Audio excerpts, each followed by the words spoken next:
Welcome to Read Your Comics. Today I'm looking at X-Men Alpha #1.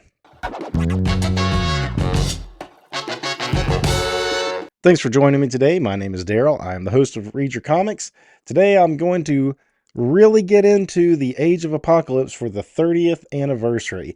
This book released the last week of December in 1994, and it spearheaded the title rebranding of all the X books for the upcoming 1995 line of X books. This cover is, I believe, Marvel's first chromium cover. This is something that Valiant had been doing. Valiant started with the chromium plate, Bloodshot #1, and then of course Turok. Later they started doing these wraparound covers for Exo Zero and a lot of their Zero issues later on. Marvel finally got to it, and I'm 99% sure this was their first one. And then they started overusing it like anybody else. But it is a cool cover. It is a very popular image. I'd say it's definitely up there in one of the most famous X-Men images. It was used in a lot of promotional art. It's by Joe Mad. You get a good look at all of the reimaginings of the X characters, and it's going to lead you to believe that Joe Mad did this whole issue, but he did not. Roger Cruz did this, and Roger Cruz, gets a lot of flack for imitating Joe Mad at the time, who was kind of the new face of the X books and the stylistic evolution. It was leaving the Jim Lee era behind for this new kind of manga inspired look. And I don't really blame Roger Cruz. I think editorial found an artist that was able to imitate what Joe Mad was doing for fill-in issues and stuff, and they ran with it. Now, why did Joe Mad not do this issue? I don't know. My only guess is that maybe they were giving him lead time into I think he does Astonishing X-Men title that's coming up, so that he could do all 4 issues of that uninterrupted, because he didn't even do the Uncanny issues that led into this. So if you've been following my videos on this, I did Legion Quest, which is the storyline that led into it. Quick synopsis of Legion Quest. Xavier's son, Legion, traveled back in time to kill Magneto. He thought that if he did that, Xavier's dream could flourish without the obstacles of the Master of Magnetism in his way. Unfortunately, he picked a time when Xavier and Magneto were there as friends, and Xavier jumped into the line of fire, so to speak, saving Magneto, but killing himself, which erased Legion, the X-Men team that were also thrown back in time, with the exception of Bishop, who was already chronally displaced. Now, I'm going to say, I think that's probably one of the best uses of Bishop that they could have come up with. Bishop hadn't done a whole lot as a character to this point, and for this storyline, they found a perfect way to use him and kind of make him the MacGuffin to set things right in the end. Let's jump into the issue. This is a no ads issue. It sold for, actually, before we jump into it, it sold for $4 in 1994, 95. A $4 book, that was like double the price of a standard book. I think we were still at $1.95 at this point. Yeah, so this was a hefty price tag to kick off the event. And also, this was, as far as I can remember, this was probably the first time Marvel did this like bookend extra book special. Instead of just doing a crossover, like it starts in Uncanny X-Men and then goes into X-Men and X-Factor and blah, blah, blah. They're like, we're going to throw an extra book in there at a high cover price as the start of the event. And it worked for this storyline because it was such a shift, since we are more or less canceling the X books or putting them on hiatus, rebranding them with new titles. It works for this. But like I said with the chromium cover, Marvel's going to go overboard with this marketing gimmick of the bookended one shots. All right, let's get into it though. Starting out, we got a pile of bodies, and a mysterious figure climbing up. It kind of sets the stage of this is an apocalyptic timeline. This is present day though. This isn't in the future. This is present day. Unlike other X-Men stories like Days of Future Past. This is 1994 that this is happening in, or 95, I guess. And we really get a good look of like more of the devastation, a cityscape in the background, and our mysterious figure is draped in robes to give him an even more mysterious vibe. And he's finding these dead or half dead people in his wake. This is kind of a cold opening, by the way. Notice we haven't hit the title page yet with the credits and the title of the issue and stuff. We get our first kind of glimpse at him. We can see he's an African American man. He runs into a young girl here, and then this is Unis the Untouchable, and he says that he's called him Lord Unis here. I think they call him prelates. Uh, and I don't know if these are like people in these or they're just kind of robots. I think they might even be human slaves of some sort or genetically modified to run these suits. And he sees he's leading these cullings. And when they attack our mysterious figure, he's able to absorb their energy, and that makes them realize that he's a mutant too. But he's not in their databases, so they're just going to kill him. And you would think that in this age of apocalypse that we are going into, we've been advertised, we've been told a little bit about it in Wizard and solicitations and whatnot, that probably all the mutants were safe. But no, really, it's a select few. It's Apocalypse's survival of the fittest. He only really wants to keep the most powerful mutants and the ones that he can control too. Not the most powerful that are against him, but the ones that he can control. So not all mutants are necessarily welcomed into Apocalypse's vision of the world. So Unis just says, "Gentlemen, we're on a clock here, just kill him." And you get "not so fast." And here's our title page.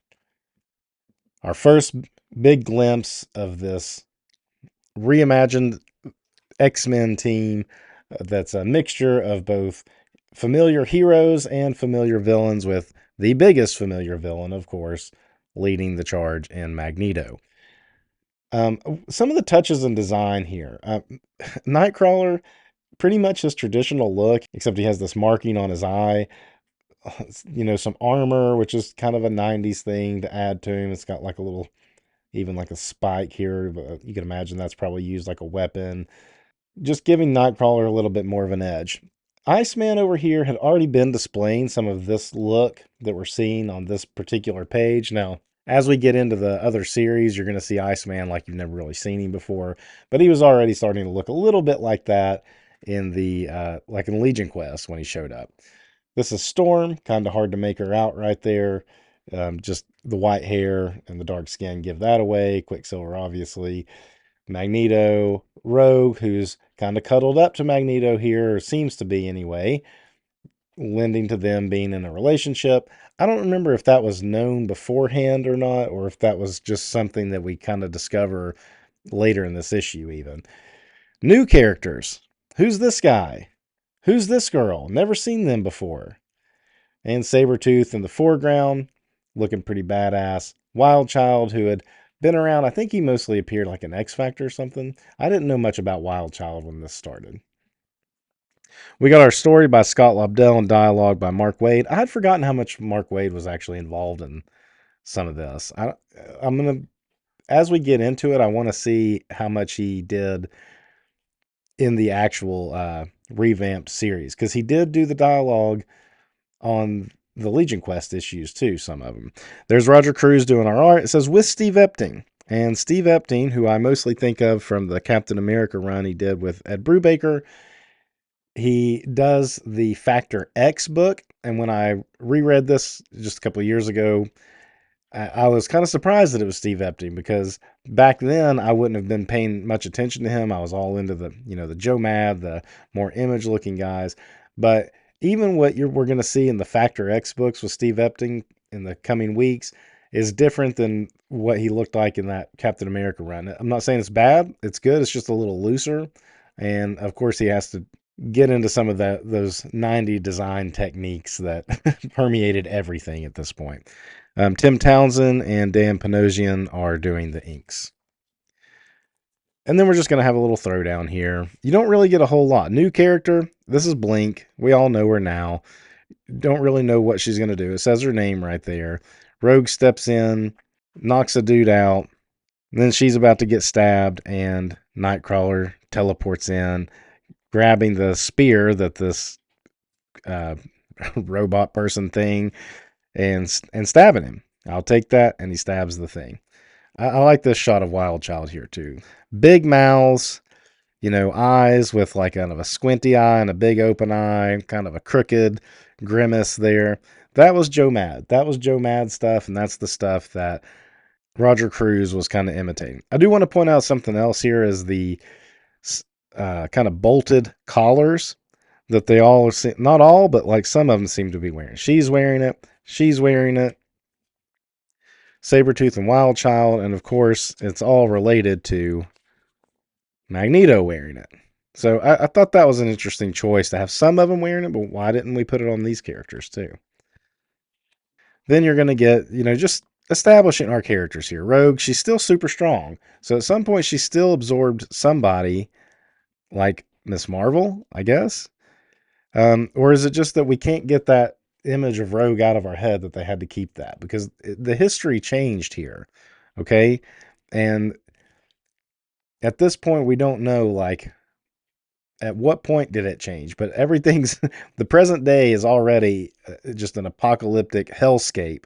So when did she absorb somebody's powers and hold on to them to still have her super strength? There's Storm kind of doing her thing.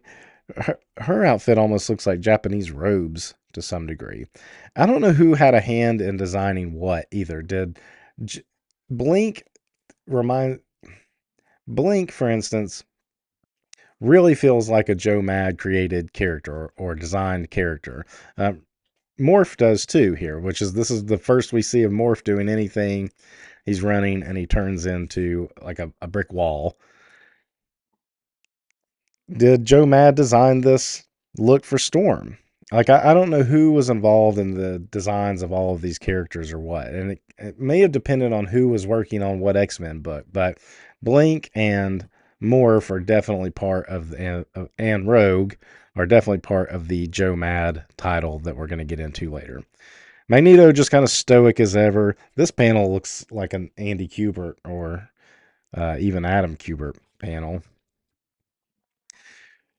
Iceman steps up, though, and freezes the dude at the molecular level. We just saw him do that in Legion Quest for the first time, and it was pretty wild. But it seems like in that, it was something that he did for the first time, kind of shocking himself and his ability to do it. But in this, it's definitely something that he has practiced and is well in tune with doing, because after he freezes him, he shatters him. So, and I think this is Unis that he does this to. So, done. They're going to look on over the slaughtering when all of a sudden our mysterious man comes running out and attacks Magneto. His mind is kind of fractured as he comes at Magneto, blaming all of this on a Legion, time warped, killed Xavier, let him die, not our world, all twisted, your fault. You seem agitated, stranger. And that kind of wraps up like this moment of what's he babbling about? Let's take him home. Let's take this crazy guy home. He's got something's going on with him. Let's see what he's on about.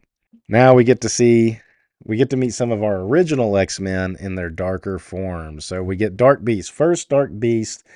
I like the concept of Dark Beast a lot in this.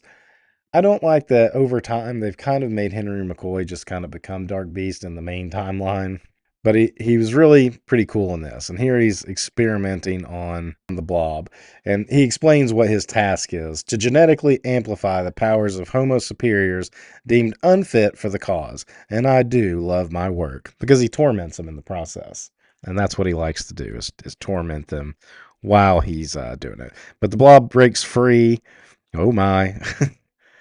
So they give a little bit of that Hank McCoy personality to the Dark Beast, but they also add it with a more than a tinge of sinister. You recognize this power coming in if you're familiar with the X-Men at all. That's Havoc's power. Don't like this Havoc design at all. Don't like these little head pieces they wear. This is the carryover from the Image guys. Is stuff like this, and it's too mechanical looking. It's not sleek in any way. I don't like this. I guess it's harnessing his power through his hands instead of having like the little circles on his chest. He may have been genetically modified too to be able to control his powers a little bit better. So he kind of he misses the blob. I guess he hits him and makes him bleed.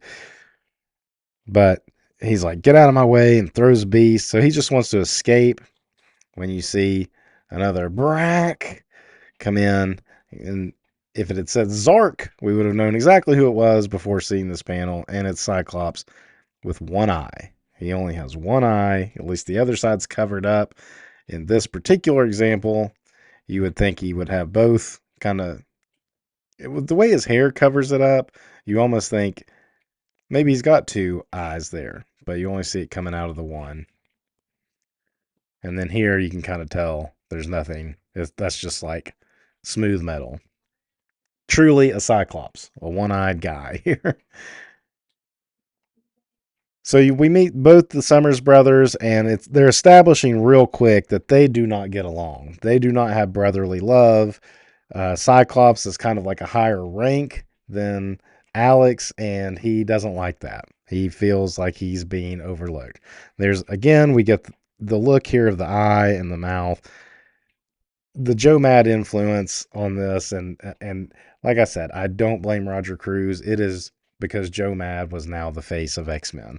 In much the same way, when Jim Lee became the face of X-Men, even guys like Silvestri had to kind of start imitating it. And I think that's editors kind of pushing that on the creators. Sinister comes in, and I wonder if Epting helps on these pages, because it was the book with Sinister and Epting that it was the book that was Sinister that Epting worked on. So I wonder if these are some of the pages he helped on. But then you see, like I said, these eyes and this stuff, and Epting was not doing the Joe Mad aping. This is an interesting layout of this page but I never really quite make out the structure of what it is. Is it supposed to look like a mess, or is it supposed to look just like a Frank Lloyd Wright architecture with like organic lines and stuff coming up? I've never quite understood exactly how this structure is supposed to be viewed. Is it a ship? Is it a tower? Like, what's going on here? And it's you got this 2-page spread, and it just looks like a big yellow mess to me. Sinister's laying the groundwork about how he has his own machinations in play, and he's going to be taking off. He's leaving, and he's kind of leaving Cyclops in charge. We get to meet the Angel, who is running some kind of like exclusive nightclub, and I guess it's in New York. It's where these are happening, like the cities aren't always exactly explained. Sometimes they are, sometimes they're not. Introducing a character here named Scarlet, so I would have assumed this is the Scarlet Witch, kind of drawn like she would have been Jean Grey. Karma is here. Isn't she beautiful, Karma? In a human sort of way. So is Scarlet a mutant, or is she a human? I don't know. Gambit shows up to have a discussion with Angel, and you can tell that they kind of have some issues where Angel just wants to preserve his own status quo while also being somewhat sympathetic to whatever the cause that Gambit is working for, because Gambit works with Magneto, sort of outside of Magneto. Gambit almost plays like a Cable role, I think, in this Age of Apocalypse. He's outside of the core X-Men group with his own kind of ideas about how to get things done. And then it says, I don't need trouble from you, Remy. You never know who's watching. And this definitely looks like Sebastian Shaw. We get to go back to the X-Men, who are at Xavier's mansion. That's their hideout, but it's a dilapidated looking mansion with busted out windows and stuff. And why not hide out there? You know, I mean, Apocalypse would have never necessarily known it was Xavier's. Magneto is trying to emulate and everything. We meet Nanny. The last time we saw Nanny was as an evil robot tormenting the X-Men, but she's there overseeing the son of Rogue and Gambit. I love these like puffy shoulders and stuff. The costume designs is like they're very 90s, but they work really well even to this day. I feel like when modern artists revisit the Age of Apocalypse, I still think they look pretty well. Of course, Magneto's costume is still just basically Magneto's costume. And they have a little son named Charles. If you weren't sure that Rogue and Magneto were a couple, then you definitely are now. Also, Rogue's haircut, where she kind of has like kind of short hair in the back and like kind of comes long in the front, but short in the top, like with bangs. That seems like a 90s style too. These pages feel rushed or like they're less interested to draw. And this maybe this is Epstein trying to assist on some filler pages and trying to his best to do the Joe Mad style. I don't know. Cuz it Roger Cruz does it pretty well, but that page felt rushed, especially I mean look at baby Charles. Now, this isn't baby Charles Xavier, it's just named after him. He's not really a baby here. He's like a 5-year-old, but he's in like a crib. There he looks little. There she's holding him kind of small. There he gets bigger. Struggling with drawing children. Sabretooth comes in, says they're having trouble getting whatever they need out of Bishop. They don't have a telepath on the team since Jean left, I believe they said. The only way we can reach his mind is with your powers, Rogue. And the look on her face says, not really something I'm wanting to do. Now we get to meet some horsemen. Here's Sinister again. And we meet Mikhail and Holocaust. These are two of the big bads of the series going forward. Get this big shot of Apocalypse. This is our first look at Apocalypse for this Age of Apocalypse, and I don't love it. I think he looks too cartoonish for the rest of the tone that they've been going for in this issue. The overly broad shoulders with a little skinny waist. His facial features aren't as defined like they are here. Like this is more menacing looking over here than on this. I only know this is Apocalypse because this is the Age of Apocalypse. If you had just shown me this image, I'm not sure I would have known it. Even his fingers is like, does he have another finger just going off the page right here? I mean, I'm pretty sure Apocalypse is a 5-fingered dude, right? I don't recall him ever just having 3 fingers. So on this hand, even, he looks like he has 3 fingers. So not a great image of Apocalypse there. This is almost a better image. I like the dark shadow. You can see like the design of his face. And yeah, I just kind of a letdown. I mean, his pose is okay, but I don't like it. And then they kind of have their dealings of Sinister basically saying how he pledges allegiance to working with Apocalypse, and Apocalypse is kind of like, okay, I believe you, but he really doesn't. And that's just setting up the rift between those two. He also kind of wants to put him down in his place. Holocaust, which is a pretty bad ass looking character. Now we're going to cut away and get to meet Wolverine for the first time. Look at the way they spell Snick with a CK. Also, this is a couple years into the Bone Claw storyline. That started in 93. We're getting ready to go into 95. So Bone Claws have been around for about a year and a half. So there's a little bit of thought that maybe this is how they were going to give Wolverine his adamantium back permanently, is coming out of this event. He would just have it again. But we're going to get it in the event, right? So we see Sneaked. He's with Jean Grey. They're meeting up with, I think they're in London here. And they're meeting up with like a resistance group that's a mixture of mutants and humans.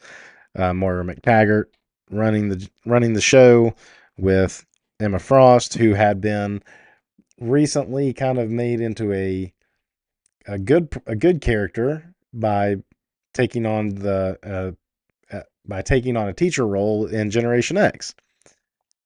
And I believe she is with Captain Britain as well. But look, she's had some kind of lobotomy. Something's happened to her. Establishing Wolverine and Jean are in a relationship here, and that they're going to go on this mission for the Human Liberation Front, I think is what it's called even. But it's in this case, it's humans and mutants, just the resistance against Apocalypse. So they've kind of split off from Magneto's group. and trying to just help in a different way that they can. I never loved the Jean and Logan love triangle. And at this point, when this came out, I hadn't really read much of the classic Byrne Claremont stuff. Since I've gone back and read it, I like the idea of it even less because in those issues, Wolverine just simps over Jean and she really pays him no attention throughout the series. And they've since retconned it to say that she was also attracted to him during that time. And if that's the case, Claremont did a terrible job of demonstrating that because I have read those issues multiple times and I have never seen Jean being attracted to Logan except when they added in extra pages in classic X-Men. And so I've just never liked it. But we're going to get it here. We're going to get it for a whole series. That's one of those like fan relationships we get to see, much like the uh, Rogue and Magneto story. So, not exactly sure what they were doing with the powers here. There's not a great page demonstrating what's going to go on. So, Rogue is going to, I guess, touch Bishop and Magneto at the same time and transfer his thoughts into hers, or was she just supposed to get what she needed out of it? Either way, it entwines Magneto into this power fluctuation here too. And we get a pretty cool spread of X-Men history, at least the Magneto history that he as he knows it. And really, wouldn't this kind of be ingrained in Bishop? Some of this may be where Cable like touched Bishop and to get him to remember when he was in the past. Either way, this is a pretty good page that would kind of recap you on a lot of X-Men events if you were unfamiliar with them and just jumping onto this. It's even got when Magneto was reduced into a baby. There's Xavier mind wiping him, which in that case you would be like, man, we didn't get along after a while, did we? This is a guy that died as friend. There's your rogue Magneto in the Savage Land that everybody loves. Magneto with the Hellfire Club and Brotherhood of Evil Mutants and so forth. So Magneto's getting a full dose of his life as a villain here. Gambit pops in out of nowhere and breaks him up. In comes Quicksilver. Is like, what did they do to you? I like the way they write his words all like together, like he's talking real fast. I opened his eyes, showed him the truth. The only truth in the room is that you are a lunatic. Isn't that right, Father? Father? Sabretooth shows up to like, grab him. There's a rift here too. There's a rift between Gambit and Magneto, and it's over Rogue. And essentially, Magneto is saying, like, things did go awry here, and even though I'm a villain in this other world, it's a better world with Xavier alive than without him. And essentially, in all this dialogue, he's deciding what they need to do about it. I will not betray Charles' trust, this I swear. Don't let us down, Eric. You're all the hope we have. So he's kind of already realizing that they're going to have to do something to follow Bishop's memories here to see if they can set things right after all. And then you just get a little bit more of everybody to set the stage for the upcoming issues. Like Magneto, come, we have much to do. Then we get this Crystallian effect that's marching through the galaxy again, much like it did during Legion Quest. And you're kind of like, wait, didn't we just do this? Like, why is this again? But it's setting up another threat other than just Apocalypse that the X-Men under Magneto are unaware of. And that sets the stage for the Age of Apocalypse. Going forward, I don't think this is a great issue just as like a standalone issue. Like you couldn't read this and be like, oh, that was a good single issue read. And that's not what it's meant for. It's meant to jump you into this universe. This could have been used like a giant size X-Men #1, where it could have been a self-contained story, but that's not what they chose to do with it. So this is your bookend to the event, and now you have to read the other X-Men books to follow the whole plot of the story. We're going to see, did you really have to read every issue? I did. I did when they came out, and I've reread it at least twice since then. And do we really need to? We'll find out. We're going to do this as a weekly thing going forward. I'm just going to probably cover about 3 books in one video. It'll be the books that would have come out that week 30 years ago. And we're just going to see week to week how it goes along. And I hope you stick around for the journey. It should be a fun one. Until next time, read your comics. Thanks for watching. If you enjoyed my breakdown of this issue, you can support the channel by hitting subscribe. It costs you nothing and helps other comic fans find the channel. You can also visit readyourcomics.com for cool merch, like this. Read Your Comics isn't just a brand, it's a mantra. And when you wear a Read Your Comics shirt, you are helping spread the word. For more classic comics conversation, be sure to follow me on Instagram at read.your.comics. And if you're still here, why not watch one of my older videos? Here or here.